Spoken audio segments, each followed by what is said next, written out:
morning students.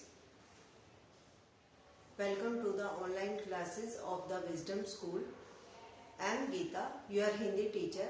बेटे आज हमारी ऑनलाइन क्लासेस ही जो प्रॉपर ढंग से नहीं चल पाई, इसीलिए आज के लिए आपके लिए रिकॉर्डेड वीडियो भेज रही हूँ।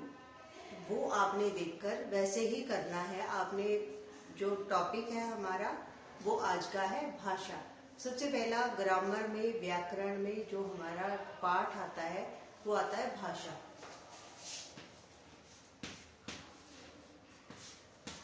पाठ ए भाषा।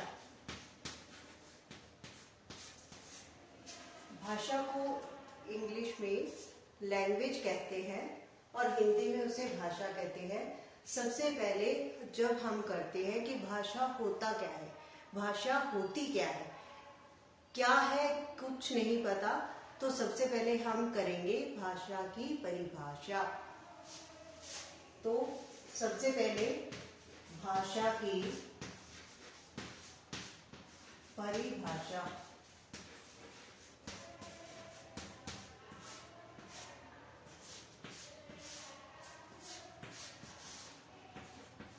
अब देखिए भाषा कहते किसे हैं। भाषा वह साधन है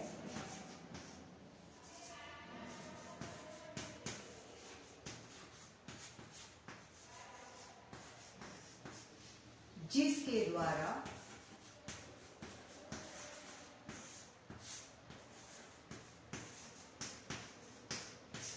हम अपने विचारों को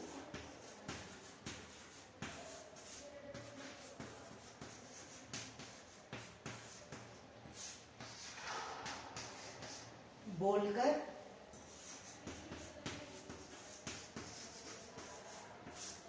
या लिखकर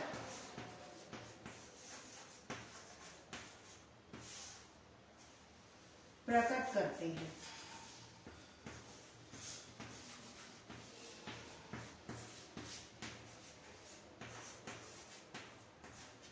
ऐसा एक साधन जिसके द्वारा हम अपनी बात को किसी दूसरे के सामने बोलकर या लिखकर, या तो हम बोलेंगे या फिर हम लिखेंगे, या तो हम बोलकर प्रकट करते हैं या फिर हम लिखकर प्रकट करते हैं।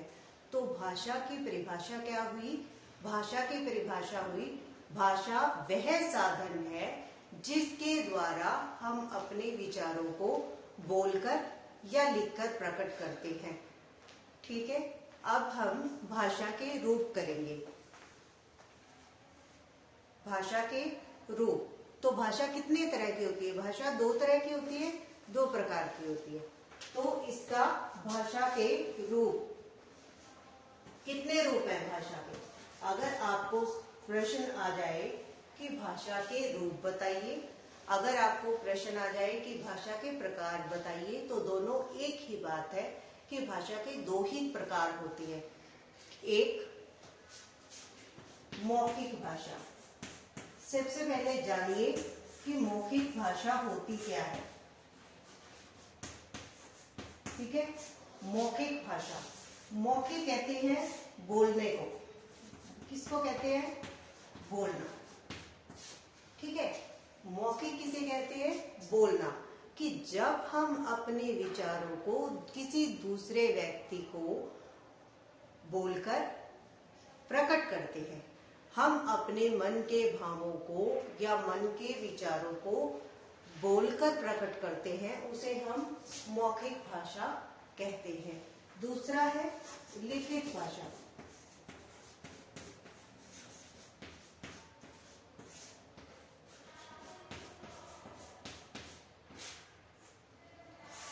अब देखिए, मौखिक में हमने क्या किया था? बोला था। तो लिखित में हम क्या करेंगे? लिखेंगे। तो लिखित में क्या करना होता है? लिखना होता है। ठीक है, अभी देखिए लिखित भाषा की पहचान क्या होगी कि जब हम अपने मन के भावों को या मन के विचारों को लिखकर प्रकट करते हैं, उसे हम लिखित भाषा कहते हैं। तो भाषा के कितने प्रकार हुए? दो प्रकार हुए। दो कौन कौन से? मौखिक भाषा और लिखित भाषा। या आप बोलिए कि कितने रूप हुए, तो 2 रूप हुए। कौन से रूप हुए? कि मौखिक भाषा और लिखित भाषा। मौखिक भाषा में हम क्या करते हैं, हम अपने विचारों को बोलकर प्रकट करते हैं, और लिखित भाषा में हम अपने विचारों को लिखकर प्रकट करते हैं। देखिए एक उदाहरण समझिए कि मैं कह रही हूं कि रूपा अब टेलीफोन पर बात कर रही है।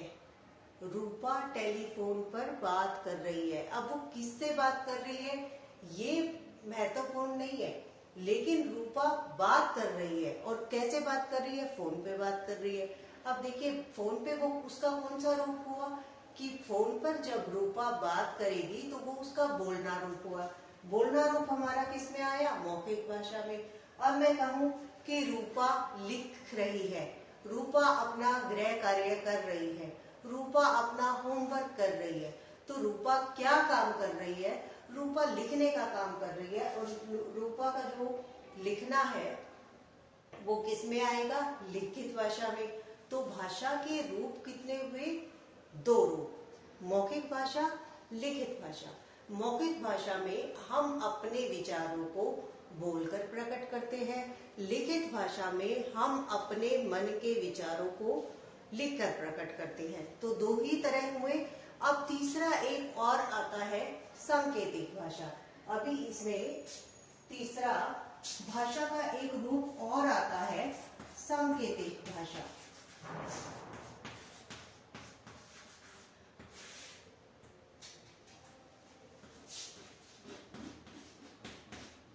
देखिए 2 मुख्य रूप है, मौखिक भाषा, लिखित भाषा।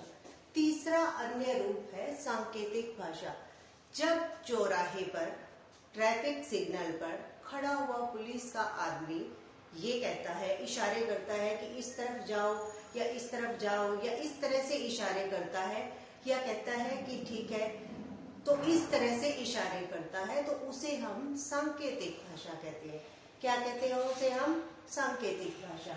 सांकेतिक भाषा में सिर्फ बोला नहीं जाता, ना ही उनको लिखा जाता है, सिर्फ संकेत किया जाता है। संकेत का मतलब है आंखों से या फिर हाथ का इशारा देकर संकेत किया जाता है, और संकेत हम आंख और हाथों द्वारा करते हैं। ठीक है, तो हमारी भाषा के मुख्य रूप से हमारी 2 भाषा जो है वो 2 ही तरह से काम करती है, मौखिक और लिखित भाषा। ये जो अन्य भाषा का रूप है वो सांकेतिक भाषा है। ये हमारा जो है वो गौण रूप है। गौण रूप इसलिए कि ये हम लगभग न के बराबर इस्तेमाल करते हैं। इसको हम डेली इस्तेमाल में सिर्फ ट्रैफिक पुलिस ही करती है। इसके अलावा हम अपनी जो व्यक्तिगत जीवन है उसमें हम 2 ही तरह की भाषाओं का प्रयोग करते हैं, 2 ही भाषाओं के रूप का प्रयोग करते हैं। रूप 2 कौन से हुए? एक मौखिक और दूसरा लिखित। अब देखिए लिपि, लिपि किसे कहते हैं? इसी में एक और आता है आपको सवाल कि लिपि। अब देखिए लिपि किसे कहेंगे? भाषा की परिभाषा को मिटाकर हम लिपि करेंगे। अभी लिपि क्या होता है? लिपि एक आपको आता है कि लिपि, लिपि का मतलब होता है लिखना। क्या होता है? मतलब लिखना। अब लिपि कहते किसे हैं? लिपि मौखिक ध्वनियों को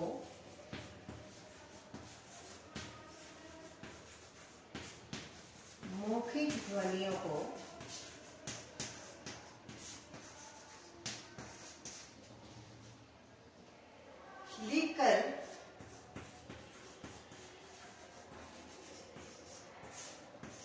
प्रकट करने की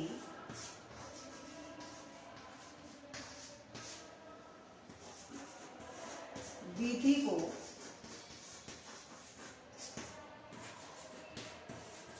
लिपि कहते हैं।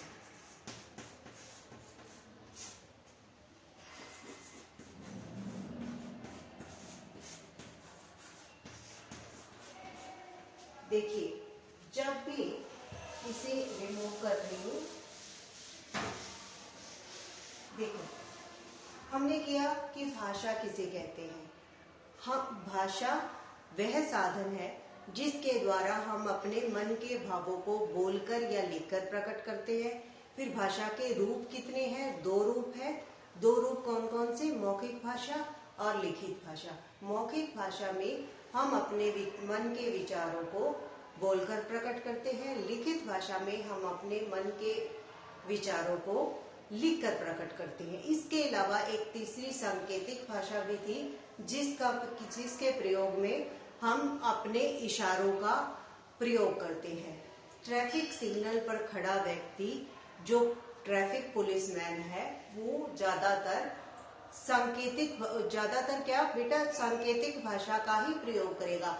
वहां पर मौखिक और लिखित भाषा दोनों ही नहीं चलेंगी। ट्रैफिक सिग्नल पर सांकेतिक भाषा का ही प्रयोग किया जाता है। तो हमारे 2 रूप कौन से हुए? एक मौखिक बताया था और एक लिखित। इसके अलावा लिपि किसे कहते हैं? लिपि का अर्थ होता है लिखना। लिखना यानी क्या लिखा जाए कि जो हम बोल रहे हैं उन्हीं ध्वनियों को, मौखिक ध्वनियों को लिखकर प्रकट करने की विधि को लिपि कहती है।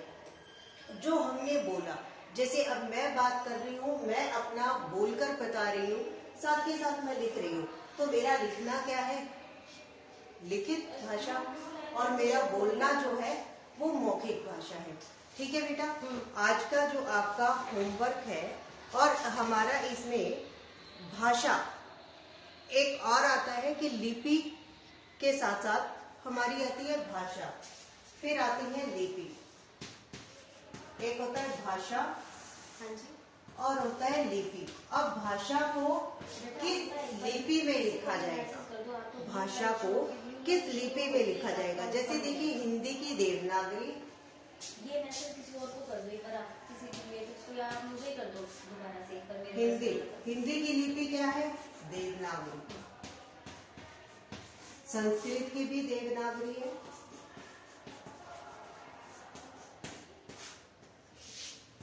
संस्कृत की भी देवनागरी है। अब देखिए इसके अलावा पंजाबी की गुरमुखी। पंजाबी की कौन सी लिपि है? गुरमुखी।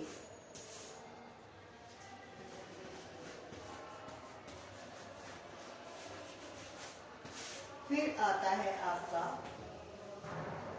अंग्रेजी। अंग्रेजी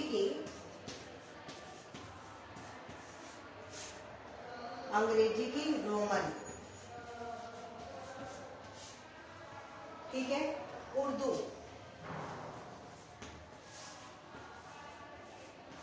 उर्दू की आती है बेटा फारसी। ठीक है। भाषा और फिर उनको किस ढंग से लिखा जाता है, किन ध्वनियों के द्वारा लिखा जाता है। अब देखिए हिंदी की कौन सी लिपि है? देवनागरी। संस्कृत की कौन सी है? देवनागरी। पंजाबी की कौन सी है? गुरमुखी।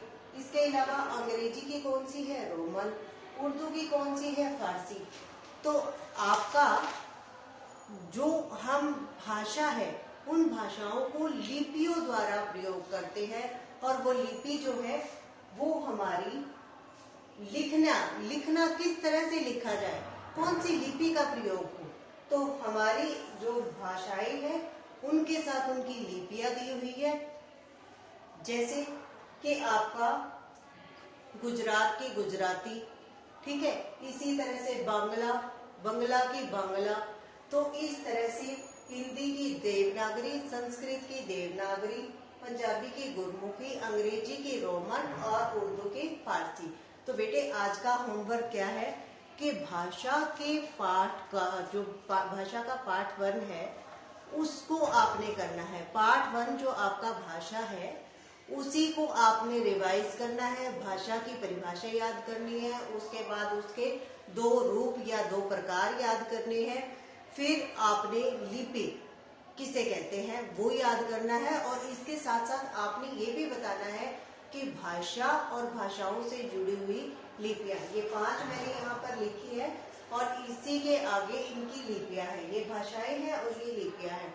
तो आपने पाठ एक भाषा पाठ को रिवाइज करना है, अच्छी तरह दोहराना है, अच्छी तरह याद करना है, ठीक है। और यही परिभाषा आपने नोटबुक पे भी करनी है।